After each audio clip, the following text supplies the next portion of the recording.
Good morning students.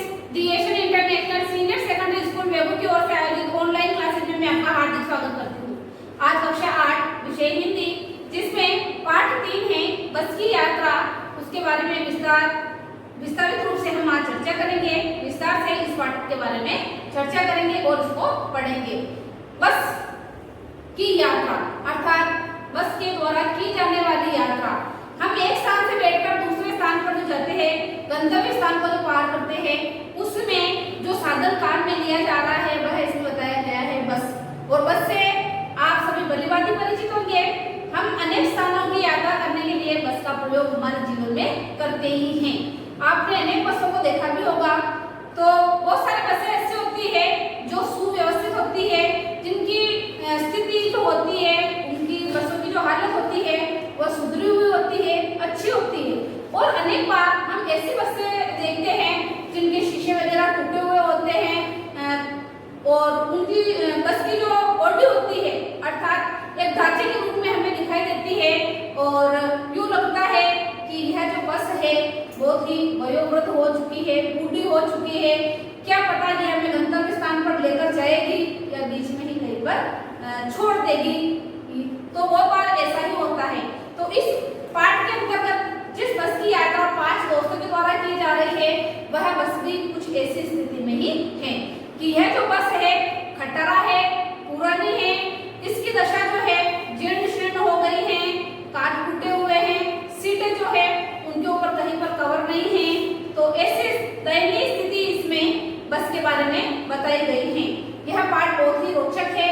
इसमें 5 दोस्त जो है वह एक स्थान से दूसरे स्थान पर जाने के लिए जिस बस में बैठे तो जाते हैं, लेकिन भगवान भरोसे और किस प्रकार क्या स्थिति उनके साथ पैदा होती है, किन किन स्थितियों का वो सामना करते हैं, फिर भी अपने गंतव्य स्थान पर नहीं पहुंच पाते हैं। तो बहुत ही रोचक तरीके से यह पाठ लिखा गया है और इसको हम पढ़ेंगे और ध्यानपूर्वक आप सुनोगे। जो कठिन शब्द आएंगे वो मैं आपके सामने बोर्ड पर लिख दूंगी और उन अर्थों को आपको समझना है, अपनी नोटबुक में उतारना है और साथ के साथ याद भी करना है। तो पाठ शुरू करते हैं। और इसमें जो 5 दोस्त हैं किस स्थान से जा रहे हैं अर्थात पन्ना से जा रहे हैं और सतना के लिए जा रहे हैं। पन्ना से सतना जाने के लिए और इसमें जो 5 दोस्त बताए गए हैं वो बैठते हैं और एक बस जो है अर्थात इसको ले लेते हैं बस, और इसकी जो स्थिति है वह कितनी जर्जर हो चुकी है और कैसी दयनीय स्थिति है उसके बारे में हम इस पाठ में पढ़ेंगे। विस्तार से इसके बारे में चर्चा करेंगे। और जब भी कभी आप ऐसी बस अर्थात जो इस पाठ में बताई गई है, जब भी आप देखोगे यह पाठ आपको जरूर याद आ जाएगा। तो हम 5 मित्रों ने तय किया। किसने तय किया? 5 दोस्तों ने, 5 मित्रों ने। ठीक है, 5 मित्रों ने क्या तय किया कि हम पन्ना से सतना जाने के लिए एक बस का प्रयोग करते हैं, उस बस को साधन के रूप में इस्तेमाल करते हैं और वो उसके अंतर्गत बैठते हैं। अर्थात 5 मित्रों ने तय किया कि शाम 4 बजे की बस से चलना है। अब बस का समय क्या है? बस का समय शाम 4 बजे। ठीक है, यह बस जो है पन्ना से सतना के लिए उठेगी। कब उठेगी? शाम को 4 बजे। पन्ना से इसी कंपनी की बस सतना के लिए घंटे भर बाद मिलती है, जो बाद में जबलपुर की ट्रेन मिला देती है। कहाँ की ट्रेन मिला देगी अभी इनको? जबलपुर की। ठीक है, जबलपुर की ट्रेन मिला देती है घंटे भर के बाद। सुबह घर पहुंच जाएंगे। अभी शाम को निकल रहे हैं, ये पन्ना से सतना पहुंचेंगे। वहां से 1 घंटे के बाद इनको जबलपुर के लिए ट्रेन मिलेगी और ट्रेन में ही बैठेंगे। फिर अपने स्थान पर कब पहुंच जाएंगे? ये है सुबह तक पहुंच जाएंगे। हम में से 2 को सुबह काम पर हाजिर होना था अर्थात वहां पर उपस्थित होना था। हाजिर होना का अर्थ यहाँ पर लिया जाएगा उपस्थित होना था, इसीलिए वापसी का यही रास्ता अपनाना जरूरी था। सुबह उनको काम पर जाना है और बीच में और कोई साधन नहीं है तो उनको यही साधन अपनाना था। लोगों ने सलाह दी कि समझदार आदमी इस शाम वाली बस से सफर नहीं करते। बहुत बार हमें भी कहा जाता है कि कोई सी बस अगर लास्ट बस हो कि उसके बाद कोई सा साधन नहीं है तो घर वाले या अपने जो परिचित होते हैं हमें भी यही सुझाव देते हैं कि इस बस के अंतर्गत आप मत बैठो, क्योंकि अनहोनी कभी भी किसी भी समय घटित हो सकती है। तो लोग जो सलाह देते थे कि जो समझदार व्यक्ति हैं वह इस बस के अंतर्गत इस बस के द्वारा किसी भी प्रकार की यात्रा नहीं करेगा। लेकिन इनके पास और कोई सा उपाय है नहीं, क्योंकि सुबह जो 2 मित्र हैं 5 मित्रों में से 2 मित्रों को किसी कार्य के लिए हाजिर देना बहुत ही जरूरी है। क्या रास्ते में डाकू मिलते हैं? वे बहुत सारे जने कहते हैं कि इस बस के द्वारा तुम्हें यात्रा नहीं करनी चाहिए, यह अंतिम बस है।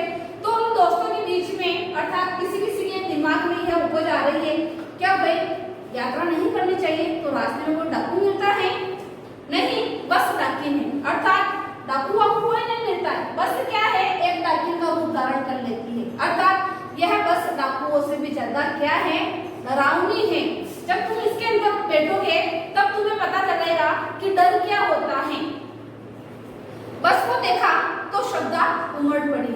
जब बस को देखा तब जो भी सोचा था वह सारी बातें एक तरफ रह जाती है और वे मन में सोचने लगे कि बस ऐसी है, अब हमारा क्या होगा। खूब वयोवृद्ध थी। वयोवृद्ध का अर्थ होता है, वैसे इंसानों के लिए कहा जाता है वयोवृद्ध आदमी, वयोवृद्ध औरत, अर्थात 80, 90, 95 साल के जो हो जाते हैं बहुत ही बूढ़े व्यक्ति के लिए कहा जाता है वयोवृद्ध, जिन्होंने आयु धारण कर रखी होती है और ना वो सही साथ सुन सकते हैं, ना खा सकते हैं, ना चल सकते हैं और ना ही देख सकते हैं। तो कुछ ऐसी स्थिति किसकी बताई गई है इसमें? बस की बताई गई है कि बस भी काफी उम्र ले चुकी है, अर्थात बहुत ही पुरानी हो चुकी है।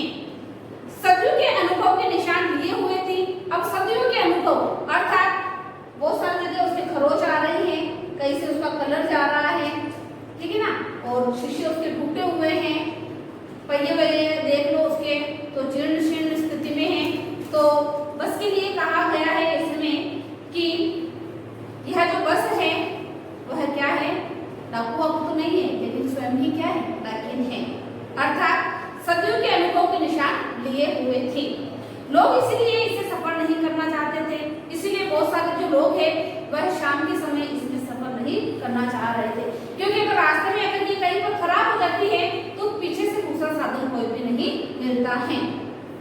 आगे आप देखोगे कि वृद्धावस्था में इससे कष्ट होगा, किसे, बस को, कि कहीं पर भी जैसे कि वृद्ध व्यक्ति जो होता है ज्यादा दूर तक चल नहीं सकता है, सांस फूल जाती है, बैठ जाता है, थक जाता है, तो यह बस में कुछ वैसे ही है। कहीं पर भी इसे कष्ट होगा तो यह रुक जाएगी विश्राम करने के लिए। बस पूजा के योग्य थी। यह जो बस है सिर्फ पूजा करने के योग्य है कि इसको किसी स्थान पर खड़ा कर दो और उसको देख लो। उस पर सवार कैसे हुआ जा सकता है?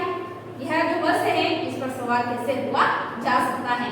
बस कंपनी के एक हिस्सेदार भी उसी बस से जा रहे थे। बस कंपनी का जो एक हिस्सेदार है, जो इसको साझेदार कहा जा सकता है, पार्टनर कहा जा सकता है, वह व्यक्ति भी इसी से यात्रा कर रहा था और वहीं पर जा रहा था। हमने उनसे पूछा यह बस चलती भी है, अर्थात यहाँ पर क्वेश्चन मार्क बना हुआ है।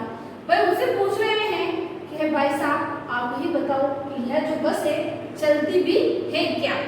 वह बोले चलती क्यों नहीं है जी, अर्थात बेशक यह बस तो चलती ही है। अभी चलेगी? हमने कहा वही तो हम देखना चाहते हैं, अर्थात कब चलेगी यही तो हम भी देखना चाहते हैं। अपने आप चलती है यह? हाँ जी। और कैसे चलेगी? तो अपने आप चलेगी या पीछे से किसी को धक्का मार मार के इस बस को चलाना पड़ेगा? तो ऐसा वह मित्र जो बस का हिस्सेदार है, बस कंपनी का जो हिस्सेदार है उस व्यक्ति से पूछ रहे हैं। गजब हो गया, ऐसी बस अपने आप चलती है, ऐसी टूटी फूटी जीर्ण शीर्ण अवस्था में यह जो बस है, अर्थात काफी पुरानी है, सदियों से यूँ लगता है कि इसकी जो रिपेयरिंग है, मरम्मत है, वह कभी करवाई नहीं गई होगी, फिर भी यह बस अपने आप चलती है। यह बहुत ही बड़ा आश्चर्य है। हम आगा पीछा करने लगे। आगा पीछा का अर्थ है हम मन नहीं बेटे, ऐसी असमंजस्य की स्थिति करने लग गए थे। डॉक्टर मित्र ने कहा, अब ये जो मित्र है उनमें एक डॉक्टर भी है।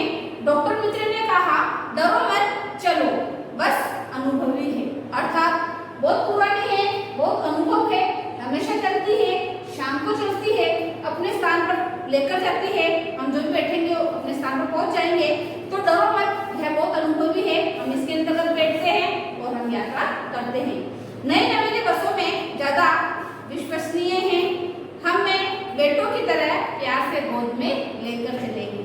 यह बस जो है हमारे लिए एक माँ के समान है और इस माँ की गोद में अर्थात सीट पर जो है हम बैठते हैं तो यह बस हमें प्यार से गोद में बिठा कर लेकर चलेगी, तो तुम तनिक भी डरो मत। हम बैठ गए, जो छोड़ने आए थे वे इस तरह से देख रहे थे जैसे अंतिम विदाई दे रहे हैं। बहुत बार हम भी अपने कोई परिचित होता है जिसको बस स्टैंड तक छोड़ने के लिए जाते हैं। वैसे अधिकतर घरों में तो अब स्वयं की गाड़ियां हो गई हैं, लेकिन बहुत बार यूँ होता है कि स्वयं की गाड़ी से न जाकर रोडवेज की या प्राइवेट बसों के द्वारा जो व्यक्ति आता है तो उसको छोड़ने के लिए परिवार का मुखिया या परिवार के कुछ भी व्यक्ति छोड़ने के लिए बस स्टैंड तक जाते हैं, तो उनको भावपूर्ण उस समय टाटा बाय बाय कहा जाता है, विदाई दी जाती है, आप आना, अच्छा लगा आप आए। तो ऐसे तो उस समय ऐसे है कि कोई परिवार वाले अपने शुभचिंतकों को छोड़ने के लिए आए हैं, तो उस समय में उनको ऐसी विदाई दे रहे हैं जैसे कि अंतिम बार, कि इसके बाद हम मिलेंगे नहीं, विदाई देनी ही नहीं पड़ेगी। उनकी आंखें कह रही थी, आना जाना तो लगा ही रहता है। अब ऐसी स्थिति है बस की, तो जो छोड़ने आते हैं वे व्यक्ति देख रहे हैं तो उनको लगता है कि भाई संसार का नियम है, जो व्यक्ति आया है वह व्यक्ति तो जाएगा ही, आया है तो जाएगा। राजा, रंक, फकीर, अर्थात यहाँ पर फकीर, आम इंसान, गरीब इंसान, साहूकार, सेठ, हर व्यक्ति आते हैं, अपने अपने कर्मों के अनुसार फल भोगते हैं और जब उनका समय हो जाता है इस संसार को अलविदा कहकर वह परलोक सिधार जाते हैं। आदमी को कूच करने के लिए एक निमित्त चाहिए। कूच का अर्थ होता है प्रस्थान करने के लिए निमित्त। अब यह तो कठिन शब्द है, यह मैं आपके सामने लिख रही हूँ बोर्ड पर। कूच करना अर्थात प्रस्थान करना। कूच का अर्थ आप लिखोगे, कूच करना अर्थात प्रस्थान करना, चले जाना, और निमित्त यह भी एक कठिन शब्द है, इसको भी आप लिखोगे निमित्त। निमित्त का अर्थ होता है कारण, या इसमें आप लिखोगे साधन, कि इस संसार से परलोक में जाने के लिए हर व्यक्ति के पास कोई ना कोई कारण अवश्य होता है। कोई बीमारी से जा रहा है, कोई एक्सीडेंट से जा रहा है, कोई हार्ट अटैक से जा रहा है, किसी भी कारण से जा रहा है। मौत जो होती है वह किसी न किसी बहाने से आती है और उस व्यक्ति की आत्मा को ले जाती है और परमात्मा से मिला देती है। तो निमित्त चाहिए अर्थात कारण या साधन चाहिए। इंजन सचमुच स्टार्ट हो गया, बस के अंदर बैठ गए, बस का जो इंजन था वह स्टार्ट हो गया था, बस चालू ही होने वाली है। ऐसा जैसे सारी बस ही इंजन है और ऐसा स्टार्ट हुआ जैसे कि पूरी जो बस है वही इंजन का रूप धारण कर रखा हो और हम इंजन के भीतर बैठे हैं और लग रहा था कि ये जो पूरी बस है यह इंजन है और हम जितने भी यात्री हैं सब उस इंजन के अंदर बैठ गए हैं। काश बहुत कम बच्चे थे, जो बच्चे थे अर्थात हर सीट के पास जो शीशे लगे हुए होते हैं, अर्थात वह खिड़की तो थी लेकिन उसमें शीशे बहुत ही कम बचे थे, अर्थात अधिकतर टूट गए थे। उनसे हमें बचना था, अर्थात कहीं पर कोई छोटा मोटा कुछ भी अनहोनी ना हो जाए, छोटी मोटी, या बीच में इधर उधर बस हिले और नींद आ गई अचानक से, या फिर हमारा सिर जैसे उस शीशे से टकरा गया, हाथ टकरा गया, तो वह जो शीशे टूटे फूटे हैं उनसे हमारे चोट ना लग जाए, इससे भी हमें बचना था। हम फौरन खिड़की से दूर खिसक गए। फौरन का आपके पास जल्दी से, हम जल्दी से खिड़की से दूर खिसक गए। फौरन का अर्थ क्या लेंगे, जल्दी से, बिना देर किए हम वहां से जल्दी से दूर खिसक गए, थोड़ा दूर बैठ गए। इंजन चल रहा था, हमें लग रहा था कि हमारी सीट के नीचे इंजन है। जैसे वो बस का इंजन चला, बस उड़ रही है और यूँ लग रहा है कि हम जिस सीट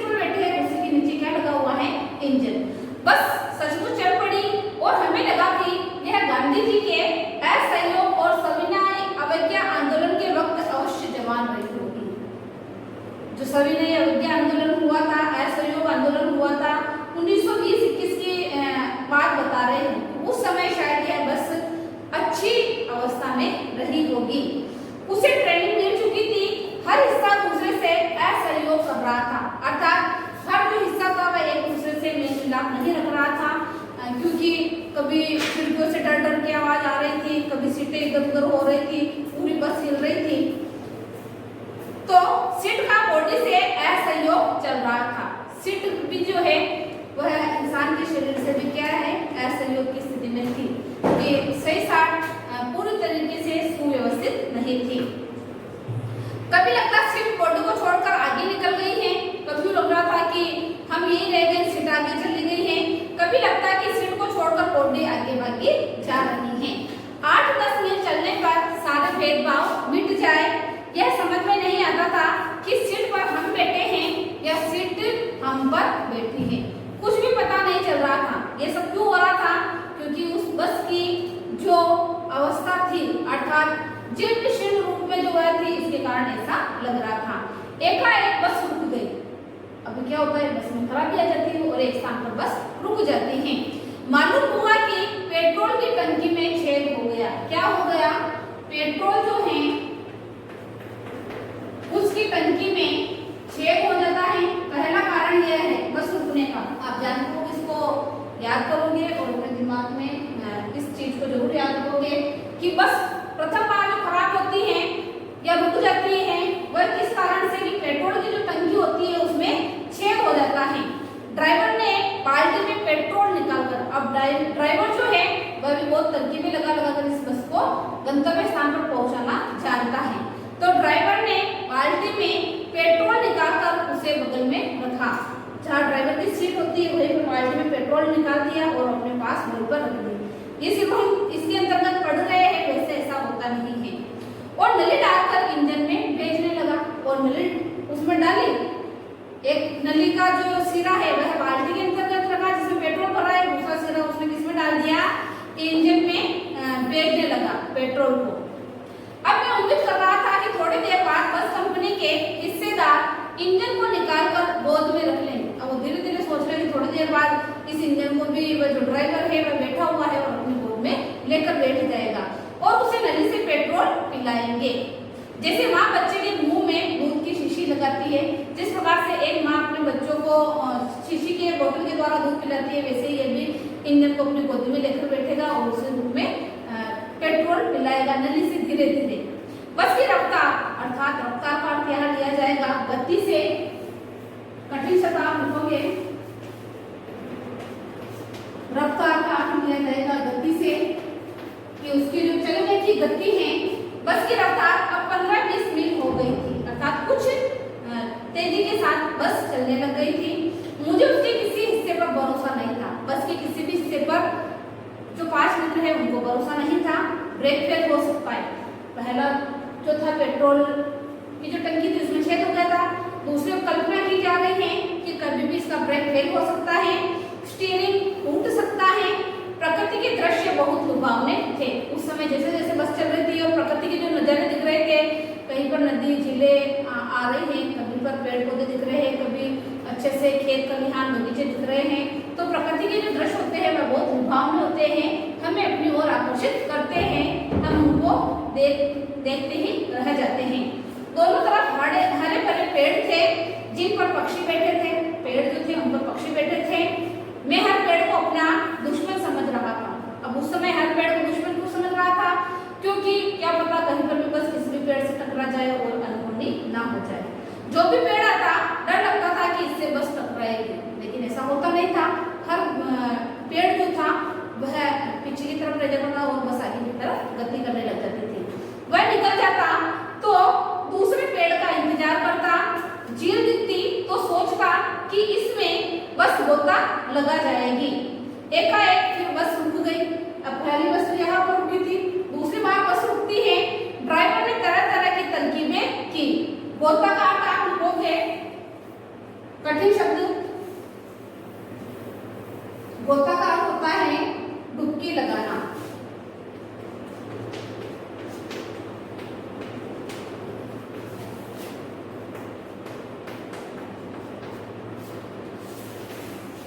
गोता का अर्थ आप लिखोगे कि डुबकी लगाना। एकाएक बस फिर रुक गई थी, दूसरी बार रुकी है। ड्राइवर ने तरह तरह की तरकीबें की पर वह नहीं चल सकी। सविनय अवज्ञा आंदोलन शुरू हो गया, अर्थात जब देश में सविनय अवज्ञा आंदोलन हुआ था उस समय हर भारतवासी अपने को अंग्रेजों की गुलामी से स्वतंत्र करना चाह रहा था। और इस समय जो इसमें बैठे हुए हैं वह भी ऐसा ही सोच रहे हैं कि ये सविनय आंदोलन है और हम इस बस से स्वतंत्र होना चाहते हैं। कंपनी के हिस्सेदार कह रहे थे बस तो फर्स्ट क्लास है, बस में कोई खराबी नहीं, बस तो बहुत ही अच्छी है। यह तो इत्तेफाक की बात है। इत्तेफाक का अर्थ आप लिखोगे, यह एक उर्दू शब्द है। इत्तेफाक का अर्थ आप लिखोगे, हिंदी अर्थ इसका हो जाएगा यह तो संयोग की बात है। बस में कोई कमी नहीं है, बस खराब नहीं है, लेकिन यह तो संयोग की बात है कि कभी कभी ऐसा हो जाता है। शीर चांदनी में वृक्षों की छाया के नीचे वह बस बड़ी दयनीय लग रही थी। लगता जैसे कोई वृद्धा थक कर बैठ गई हो। यह बस जैसे ही उठती थी यूं लगता था कि कोई वृद्धा किसी पेड़ के नीचे थक कर बैठ गई हो। हमें ग्लानि हो रही थी, अर्थात पश्चाताप हो रहा था कि हम इसी बस में क्यों बैठे, कि बेचारी पर लदकर हम चले आ रहे हैं, कैसी बूढ़ी है, ऐसे वयोवृद्ध है, इसकी स्थिति नहीं है, फिर भी हम इतने जने इसमें बैठ गए, इसकी जान ही निकाल देंगे। तो यह उनको बहुत ही बुरा लग रहा था। अगर इसका प्राणांत हो गया तो, अर्थात अगर यह बस एक खराब हो गई, मर गई, प्राणांत का अर्थ होता है मर जाना, लेकिन बस अगर खराब हो गई और अगर सही नहीं हुई तो इस बियाबान का आप अर्थ लिखेंगे जंगल या उजड़ खंड। ठीक है, उजाड़ खंड। बियाबान का अर्थ होता है जंगल या उजाड़ खंड, जहाँ पर कोई नहीं रहता हो, निर्जन हो, एकांत हो। ठीक है, तो बियाबान में हमें इसकी अंत्येष्टि करनी पड़ेगी। अंत्येष्टि का अर्थ आप लिखोगे, अर्थात दाहक्रम,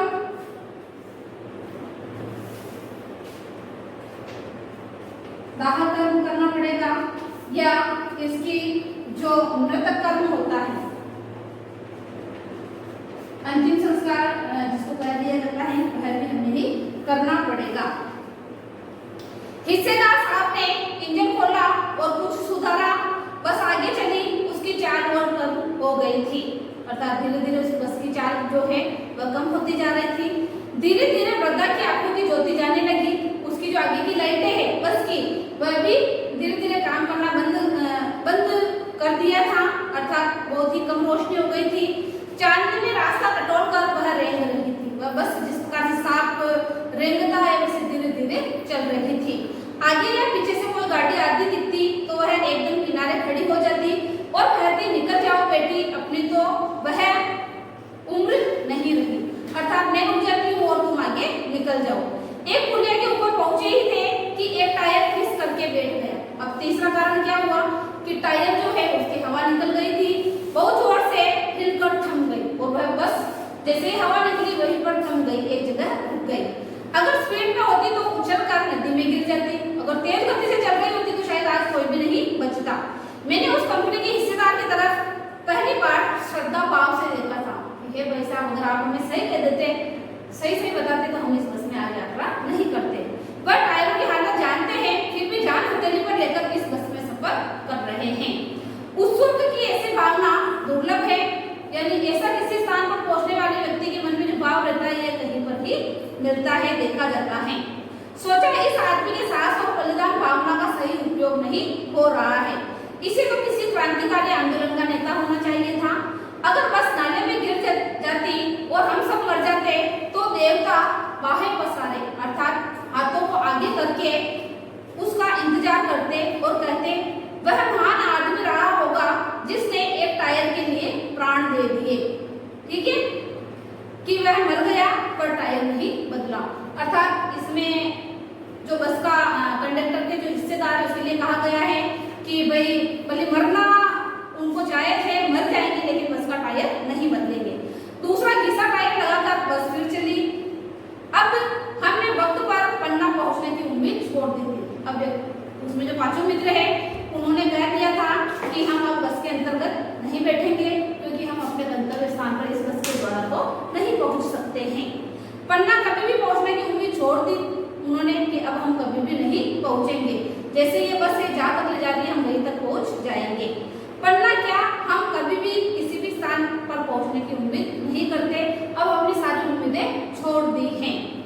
लगता था जिंदगी इसी बस में गुजारनी है कि बस यह अंतिम समय है हमारे जीवन का और बस इसी बस में रहते हुए हम इस लोक से दूसरे लोक में चले जाएंगे और इससे सीधे हम उस लोक को प्रयाण कर जाना है। प्रयाण का अर्थ होता है प्रस्थान। प्रयाण का अर्थ आप लिखोगे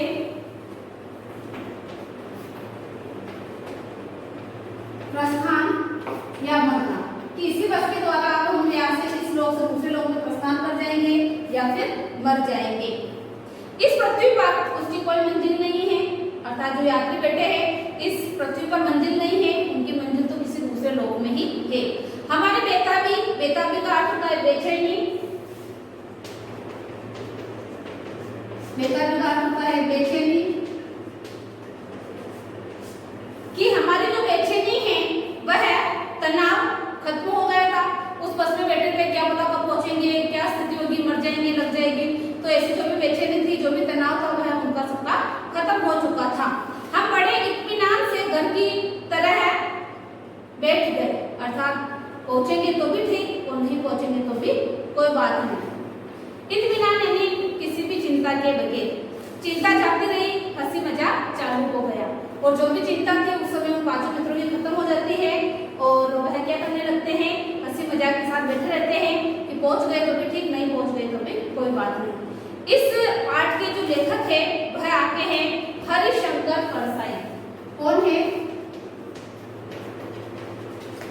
हरिशंकर परसाई, इनके द्वारा रचित है यह।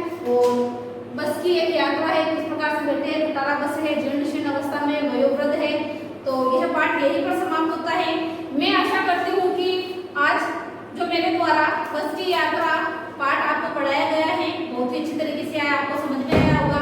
इसके जो कठिन शब्द है वे साथ के साथ मैंने बोर्ड पर लिखा दिए हैं और मैंने पूरी अच्छी तरीके से आपको यह पाठ पढ़ा दिया है। तो आशा करती हूँ कि यह पाठ आपको अच्छी तरीके से समझ में आ गया होगा। इसके जो